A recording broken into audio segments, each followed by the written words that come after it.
Como é que tá? Olá, boa noite. Tudo bem? Como é que estão as coisas aí? Tá frio, tá quente? Aqui em Brasília está chovendo Tá agora, chovendo? Coisa tá. boa. E tá um friozinho. Oh, durante o dia quente e a noite frio. É, desse jeito. Eu até já. Nossa, Sandrinha, sendo a Olha, brechinha. Sandra! Sandra!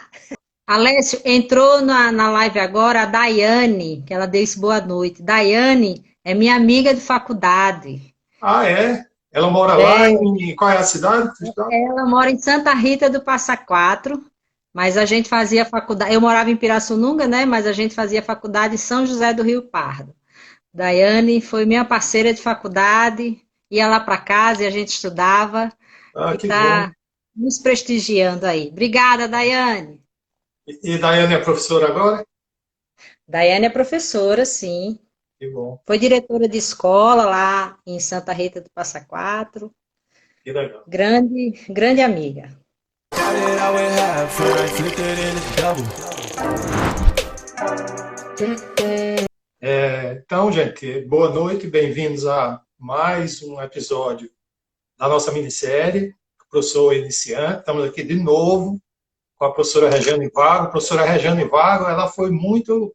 Recebi muito elogio, viu, Rejane? Semana passada. Você é uma É, pessoa simples, pessoa obrigada. humilde, gera uma empatia, sabe? Com as Uhum. pessoas. Então, parabéns, parabéns. Isso é muito legal. E então, eu quero começar aqui, separei aqui um texto, vou ler o texto.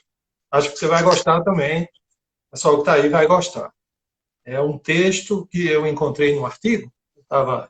O bom de estar se ocupando, né, com essa nossa minissérie é que a gente começa a estudar coisas bem legais e começa a aprender. E aí Uhum.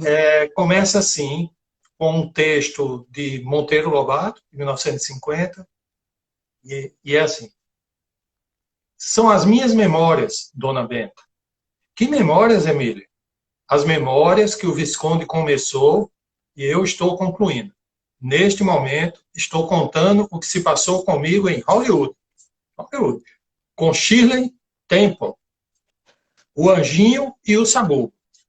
É um ensaio de uma fita para Paramount. Emília, exclamou Dona Benta, você quer nos tapear. Em memórias, a gente só conta a verdade. O que houve? O que se passou? Você nunca esteve em Hollywood, nem conhece a Shirley. Como então se põe a inventar tudo isso? Minhas memórias, explicou Emília, são diferentes de todas as outras. Eu conto o que houve e o que deveria haver. E assim termina é, essa, essa historinha aqui do sítio do Pica-Pau Amarelo. Né? E eu achei muito legal, porque nas nossas histórias aqui, da educação, a gente faz um pouco disso. Né? A gente conta o que houve, né? E aí quando a gente reflete, a gente termina contando o que deveria haver. E assim a gente, né, tem um aprendizado, a gente pode reconstruir histórias. E aí nesse artigo, que é um artigo, o nome do artigo é Conta-me Agora. As narrativas como alternativas pedagógicas na pesquisa e no ensino, de Maria Isabel da Cunha, que depois eu vou colocar o link. Então, eu tirei alguns trechos, né, e eu vou lê-los aqui. Quando uma pessoa relata os fatos vividos por ela mesma, percebe-se que reconstrói a trajetória percorrida, dando-lhes novos significados. O professor constrói sua performance a partir de inúmeras referências. Entre elas estão sua história familiar, sua trajetória escolar e acadêmica, sua convivência com o ambiente de trabalho, sua inserção cultural no tempo e no espaço. Provocar que ele organize narrativas dessas referências é fazê-lo viver um processo profundamente pedagógico. Usar narrativas como instrumento de formação de professores tem sido um expediente bem sucedido. Não basta dizer que o professor tem de ensinar partindo das experiências dos alunos. Se os programas que pensam sua formação não os colocarem também como sujeitos da sua própria história. E assim, nós iniciamos mais uma história aqui, né, com a professora Rejane. E nós vamos iniciar, seguindo a nossa linha, da nossa minissérie. Eu separei aqui as falas da professora Rejane em 5 tópicos, Rejane. Em 5 tópicos. O primeiro tópico são as expectativas. As expectativas. O segundo tópico são os momentos de aprendizagem na universidade ou na faculdade. O terceiro tópico são as dificuldades. O quarto tópico, as influências. E o quinto tópico, a faculdade, o que ficou para trás. Quais são as sensações, tá certo? Então, a gente vai fazer assim. E aí eu vou passar, então, aqui agora, o primeiro áudio, nesse primeiro tópico, que são as expectativas. Tá bom? Deixa eu passar aqui, deixa eu ver se vai dar certo. O professor Alessio fez perguntas relativas ao período da faculdade. A primeira pergunta foi: quais as suas expectativas iniciais na faculdade e a de seus colegas? Eu posso responder de forma resumida. A expectativa era muito simples. Após ter um curso superior, eu iria conseguir um emprego melhor, que pagasse melhor. Acho que a expectativa dos meus colegas também eram essa. Logicamente que queríamos aprender, ter bons exemplos na faculdade para nos embasar no nosso futuro emprego, que seria de professora. É isso aí. Então, é isso aí? Essa era a grande expectativa? Para mim foi minha grande expectativa, como eu na live passada, né? Eu não entrei na faculdade novinha, né? Recém saída do segundo grau. Eu já entrei com 29 anos, casada, mãe de um filho, e eu queria ter um emprego bom, razoável, que me pagasse razoavelmente bem. E foi essa a minha expectativa. E eu via que a maioria dos meus colegas lá na faculdade era assim também. Acho que a Daiane, olha aí a Daiane falando, sim, a expectativa era esta. Daiane, minha colega de faculdade da época. É muito simples. Eu acho que quando a gente entra na universidade, eu tinha o ensino médio, tinha trabalhado desde os 15 anos e eu almejava um emprego melhor. Uhum. E aí, em busca do nível superior. Pois com sua resposta, eu resolvi dar uma pesquisada. E achei aqui um trabalho de um pessoal da Universidade Federal de Goiás, de Jataí. Aí perto aí de Brasília, né? Uhum. 400 quilômetros de Brasília. Então, chama-se Formação Docente do Ensino Superior. Reflexões sobre as expectativas dos estudantes universitários. E aí eu vou, resumidamente, quem quiser se aprofundar, claro, depois quando a gente colocar o vídeo nos canais, a gente vai colocar os links lá. Mas eu vou aqui, resumidamente, colocar as conclusões. Né? Então, os dados foram obtidos lá em Jataí, como eu já falei, né, numa unidade da Universidade Federal de Goiás. E aqui está, depois da pesquisa com vários estudantes, da licenciatura, tem o perfil deles, que eu não vou entrar aqui no perfil, vou só na expectativa. A maioria escolheu o curso de licenciatura como primeira opção, por identificar-se com a área, e com o objetivo de, ao final do curso, ter uma condição de vida. Emprego, formação, profissão, melhor. Uma condição de vida melhor. É muito simples. São duas coisinhas. Ele acha que se identifica com a área, não necessariamente gosta, né? Se identifica com a área, mas claramente quer isso daqui que a pesquisa mostrou, ter uma melhor condição de vida. Como eu falei na minha fala na live passada, eu sou professora desde sempre, né? Eu me identificava já com aquilo. Então, eu só queria continuar ter um nível superior e arranjar um emprego melhor. Muito bem.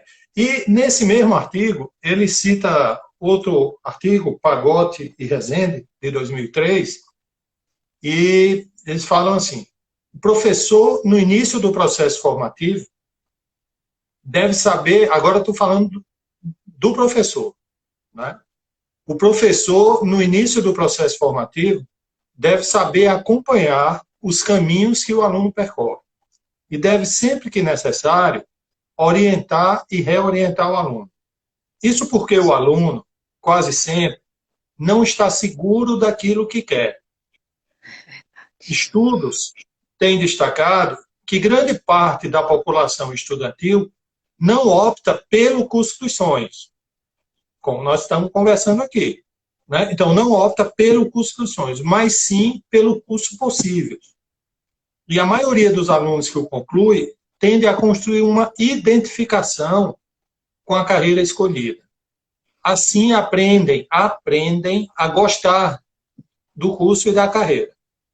É nesse ponto que a função docente, esclarecedora e orientadora, ganha relevância.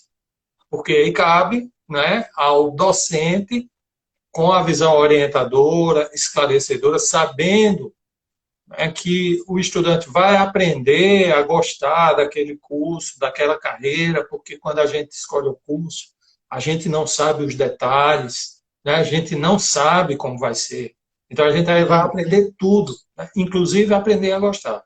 Então, o professor é uma peça muito importante nisso daí, né? Porque ele é que vai dar aquela motivação, aquela garra para o cara chegar até o final. Então, o professor tem que ter essa sensibilidade com o seu aluno. Então, assim, o aluno está no terceirão, né, no terceiro ano, terminando o ensino médio, o professor ali vai conversando com seus alunos que se mostram abertos para esse tipo de conversa e vai dando suas orientações. Infelizmente, eu não tive essa orientação, porque eu só entrei na faculdade 11 anos depois que eu terminei o ensino médio, né, o segundo grau. Então, eu nunca tive sonhos, infelizmente, nunca tive grandes sonhos, sempre fui pé no chão, trabalhei muito cedo, né?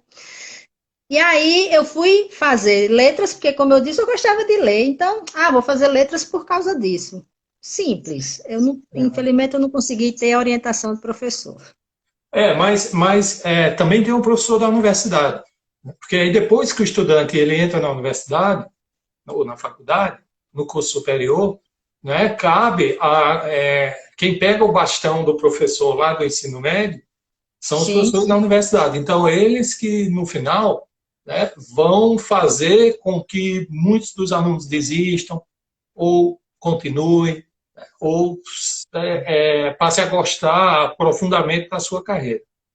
É verdade. Na faculdade onde eu fiz, teve aluno que desistiu por causa de professor, e os guerreiros, assim como eu e Daiane, seguimos em frente. Mas você gostou de vários professores. Gostei. Eu vou passar o áudio agora. Então, já vendo a questão de quais os melhores momentos de aprendizagem que a professora Rejane teve na faculdade. Você vê que eu estou sabendo muita coisa da vida de Rejane. Quais os melhores momentos de aprendizagem que você teve na faculdade? Fui fazendo uma reflexão aqui e acho que, além da prática de ensino, momento que me aceitei, que me descobri como professora e vi que gostava daquilo, lembro-me das aulas de latim do professor Eliseu, das aulas de inglês ministradas por uma professora que passava uma tranquilidade e uma serenidade incríveis, da apresentação de significado de palavras que o então diretor da época passava. Ele era um dicionário ambulante. Dos debates do professor de literatura, que tinha um cacuete de falar o tempo todo, pois bem. E, por fim, os momentos em que eu e algumas colegas nos reuníamos para estudar sobre determinada matéria. Foram bons momentos. Sempre fiquei entre o grupo das melhores alunas da sala.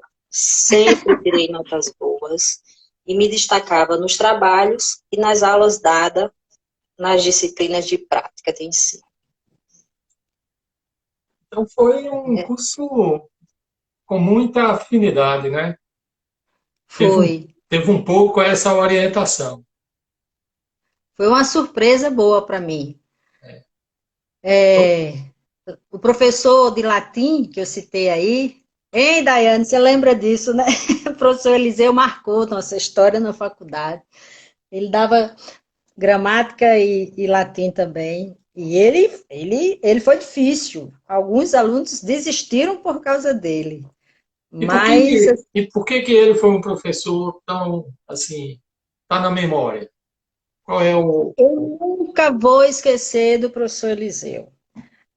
Infelizmente, foi um ponto negativo na minha história da faculdade, foi esse professor. Porque eu lembro que a minha primeira, além dele ser muito rígido, duro, principalmente com o latim, tem várias histórias aí que não dá tempo de contar. Na minha primeira aula de prática de ensino, que eu me enxerguei como professora, que eu achei que eu estava. E eu achei não, eu arrebentei nessa aula perante minhas colegas. Ó, a Daiane dizendo, eu só gosto de trabalhar gramática. Ao final, ele depois dos alunos, das colegas da sala dar a nota, ele dava a nota dele. E as minhas colegas me deram notas maravilhosas, 9, 9,5, 10. Quando chegou a vez dele, eu disse, e aí, professor, qual a sua nota para minha aula? E ele, 6. Aí aquele sorrisão murchou, né? Aí eu disse, nossa, professor, o que foi que eu fiz de errado nessa aula? Minhas colegas adoraram, por que que o senhor não gostou? E eu lembro como hoje que a fala dele foi: você brincou muito durante a sua aula, você deu aula brincando, e você vai dar aula para e ensino médio não se pode brincar dessa forma, senão você não tem domínio de sala. Aquilo me deixou arrasada. E eu lembro que eu disse assim, depois da aula, eu fui conversar com uma colega que eu não lembro o nome, uma morena forte lá. Eu disse, rapaz, então não dou para ser professora, não. Porque eu sou essa pessoa esculhambada. Eu dou aula brincando. Tem dia que eu dou aula que eu bagunço mais do que os alunos. Aí, como que eu vou fazer isso? Não é para mim, eu vou desistir. A minha sorte foram as minhas colegas que chegaram e disseram assim: não, Rejane, é assim, aluno gosta de professor assim, que dá aula como você deu, brincando, a gente adorou. E aí eu continuei por causa das minhas amigas. E aí quando chegou na aula seguinte, da mesma com ele, né? Eu preparei, era literatura. Eu preparei, eu acho que era literatura também. Eu preparei uma aula e eu disse, essa aula eu vou dar aula séria. Então, eu tive que me controlar para não fazer nenhuma gracinha, nenhuma bagunça. E fui dando aula, em certo momento eu citei alguma coisa e eu disse assim, mas há controvérsias. Quando eu disse há controvérsias, a galera começou a rir. E olha o meu medo na hora, porque na época tinha a escolinha do professor Raimundo, que tinha aquele personagem que dizia há controvérsia.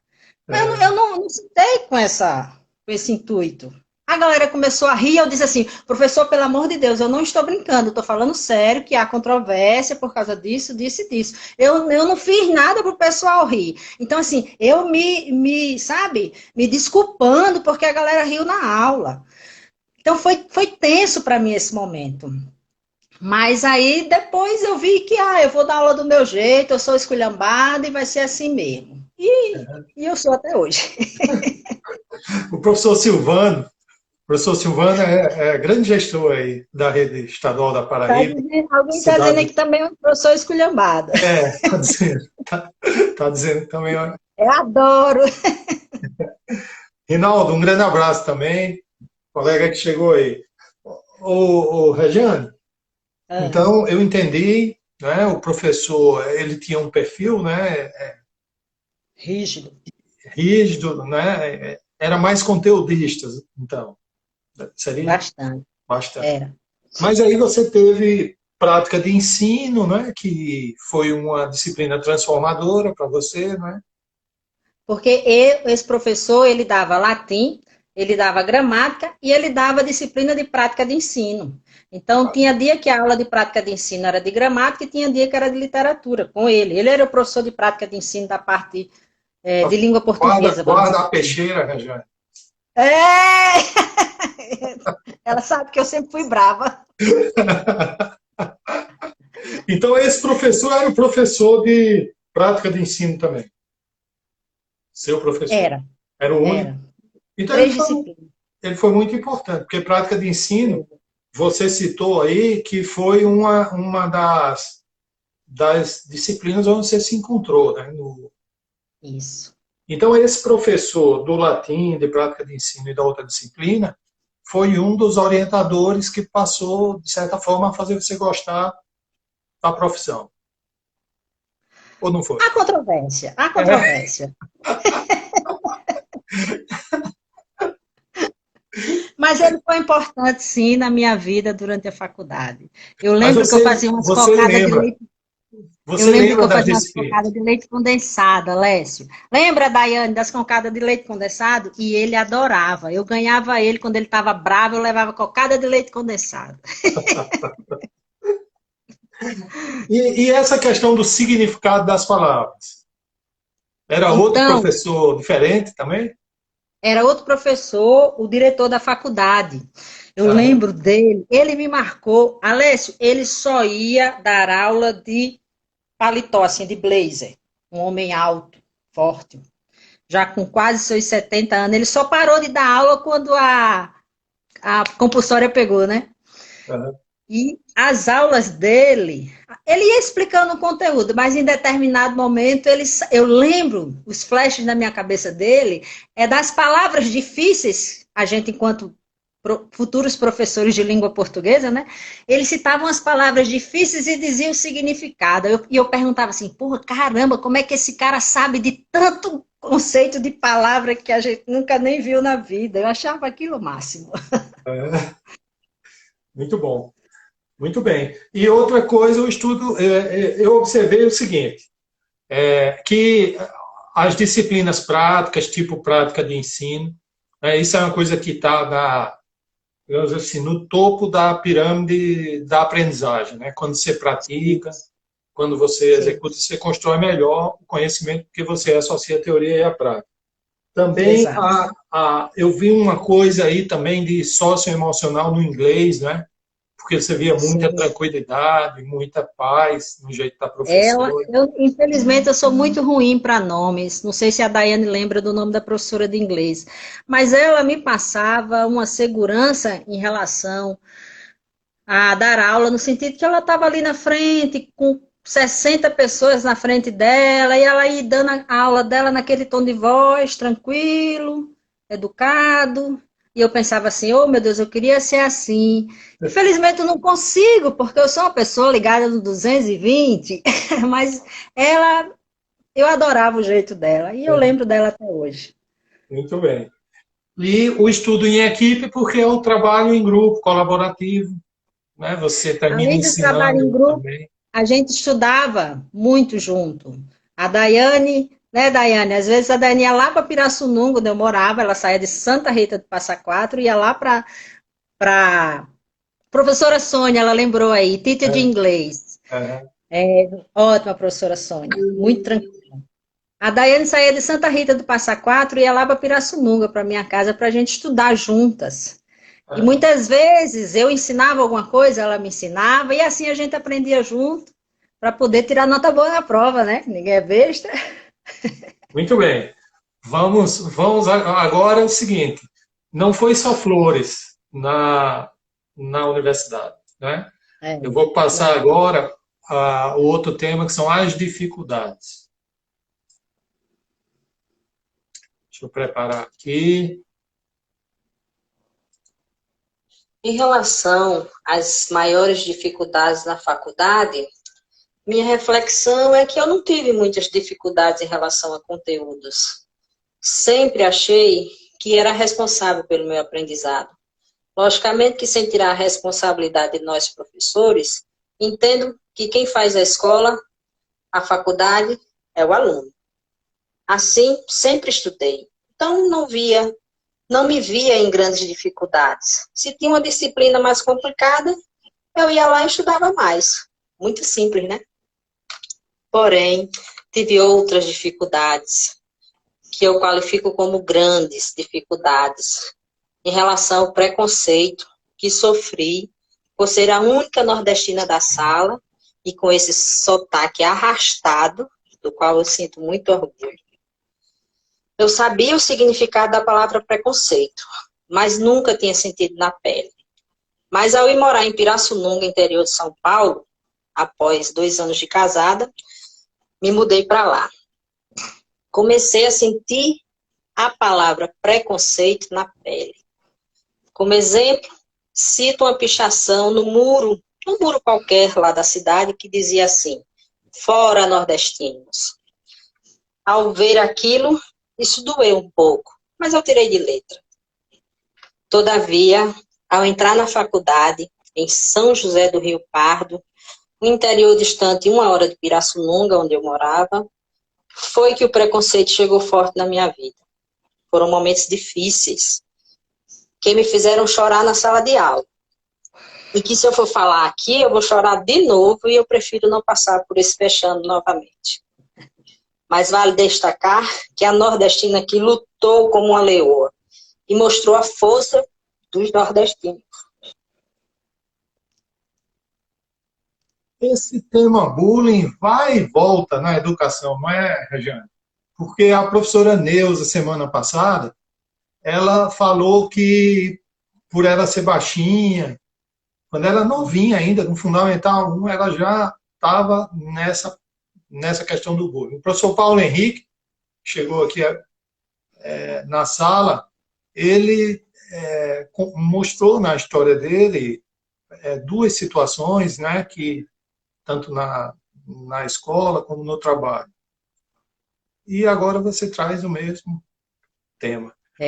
Como só que é muito forte, né, o preconceito com o nordestino lá. Como que Muito era forte. isso? Quando você fala em bullying, você imagina isso só no ensino fundamental, ensino médio, isso na universidade, na faculdade, né? Gente acima dos 19, por exemplo. Tinha gente mais velha do que eu na minha sala. Eu me achava a velha, mas tinha gente mais velha do que eu na minha sala. E ainda ter esse tipo de coisa é meio complicado. Eu não vou falar, porque se eu for falar, eu vou chorar. Então, assim, minha dificuldade foi o preconceito por ser nordestina. Uhum. Mas eu tirei de letra, porque eu tinha boas amigas, a Daiane era uma e me defendia muito. E eu estudei pra caramba para tirar uma nota boa. E tinha dia que eu pegava a prova e fazia bem assim, passava assim para o pessoal, espalhando a prova assim para o pessoal ver a nota, né? O pessoal que eu digo, algumas pessoas. E às vezes, eu, muito irônica, dizia assim: rapaz, tirei só um 9 nessa prova, isso porque eu sou nordestina, né? Se eu fosse daqui, eu tirava um 10. Mas foi duro, eu sei o que eu passei e as lágrimas que eu derramei. Uhum. Ainda bem que Já passou, passou. né? Passou. Ainda bem que passou. Então vamos ver agora as suas influências. Quem ou que mais influenciou para eu ser uma boa estudante na faculdade? Ao refletir, eu percebo que o meu maior incentivo para ter sido uma das melhores alunas da sala foi o fato de perceber que eu representava a minha região ali naquela sala e que eu tinha que mostrar a capacidade do povo nordestino. Além disso, as boas amizades que fiz me influenciaram bastante. As amigas que se juntavam para estudar e que muitas vezes me defendiam dos preconceitos que eu sofri em sala algumas vezes, era muito bom, isso era reconfortante. Daiane, Andréia, Kátia, Olinda e outras colegas que estavam sempre juntas para estudar e também para dar boas risadas. Guardo-as no coração até hoje. Bons momentos. Daí, Rejane, eu tirei como que uma influência negativa também pode se ativar o lado, não ativar o lado Guerreira. ruim da gente, mas se ativar o lado bom, também pode nos impulsionar, É. do jeito que aconteceu com você. Então, fala. É só saber direcionar para o lado bom, né? Então, assim, o preconceito que eu sofri, eu não fui. Logicamente que eu briguei lá, né? Você me conhece, eu sou uma brigona. Eu não levo muito desaforo para casa, não. Eu sofri, mas a pessoa escutou. Logicamente que eu chorei e etc. Mas a resposta foi dada. Mas eu não queria dar a resposta só essa de brigar de boca ou de ficar com raiva chorando. A minha resposta era nas notas, era na aula, quando eu dava, eu arrebentava lá, e era nas boas amizades que eu fiz. Então, assim, eu direcionei. Ah, tá achando que eu sou nordestina, e porque eu sou nordestina, eu sou burra, eu tenho que trabalhar de empregada doméstica, se for homem tem que trabalhar de porteiro. Eu vou mostrar para você quem é nordestina. E aí, por isso que eu passava com as provas bem assim, ó. É. Eu queria Muito ter bem. coragem para falar as outras coisas que eu passei, mas aí vai engasgar, que não vai dar certo. Muito bem. Vamos respeitar, né, gente? Eu vou passar aqui para o que você pensou da faculdade. O que eu tenho de bom hoje como professora e eu acredito a faculdade, eu acho que, logicamente, a gente sabe, né, todos sabem que a faculdade não prepara para o dia a dia na sala de aula. Isso só com o tempo mesmo. Até porque o dia a dia da sala de aula é muito dinâmico, né? Mas a faculdade me ensinou a buscar, me ensinou a pesquisar formas de ensino, a procurar sempre minhas melhorias. Então, eu sou grata. O que a faculdade falhou na sua formação como professora? Eu acho que faltaram mais incentivos à pesquisa, faltaram mais ensino prático, incentivo à atividade de extensão, preparação psicológica para o enfrentamento da sala de aula. Nunca é completo, né? Todavia, mesmo com essas constatações de ausência de preparação em alguns setores, sou muito grata aos professores que passaram pela minha vida. Sou grata à faculdade, aos técnicos que me recebiam na secretaria para agilizar alguma documentação. E, por fim, eu sou grata aos colegas da faculdade, às amigas que fiz e até hoje mantenho um certo contato.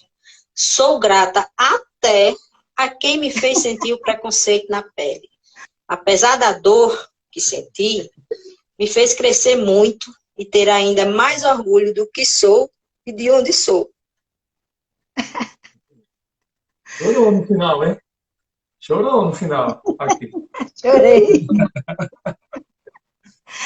A nossa reitora aí do IFB, dando os parabéns. Luciana, parabéns, Obrigada, Luciana. Luciana. Não tinha tido chance de lhe parabenizar, né? Muito bem, fiquei muito feliz, viu? Muito bom você estar aqui.